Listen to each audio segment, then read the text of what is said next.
Asin! Hugasan natin siya, guys. Teka, guys, tara. Ituman ko na kayo. Tara, guys, ayan na. Hugas muna tayo kamay. Kasi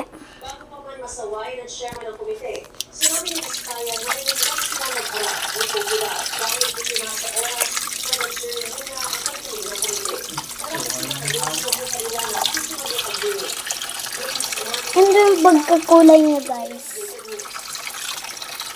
Teka, guys, lagay lang natin siya sa mangkok. Teka, guys, sandal ko na lang dito. Grabe, sobrang asin eh. Lagyan natin sa rep na.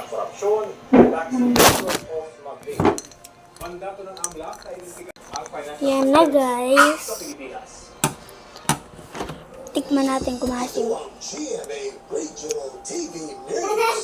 Grabe, pagkaasim talaga. Ayan, guys. Hintayin natin yan ng 1 minute. Para siyang kulay red, pero purple talaga yan. Tignan mo naman. Okay na? So, guys, dito natin lalagay sa chili. Yeah. Tara na lang kaya natin, no? Tara.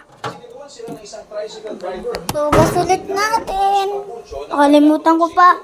Sarado. So, yan, guys. Naksi na!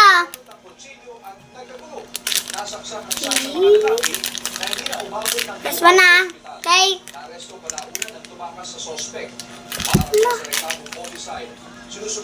Yan na ito. Isa yaki, isa sour. Asim din. Dito mo lang kayo. So guys, again, sarago natin to. At tara na. Wala pang pahayag ang sospek na maharap sa reklamo paglabag. Teka, guys. Walang pakete na naglalaman umano ng shabu ang nakumpisya mula sa isang ng isang drug group. Maharap din siya sa parehong reklamo. Wala pa rin siyang pahayag. May nabalita ang pasuli sa 2 milyong Pilipino ang unemployed o walang trabaho. Ayon sa Philippine Statistics Authority, 2.59 million ang trabaho nito.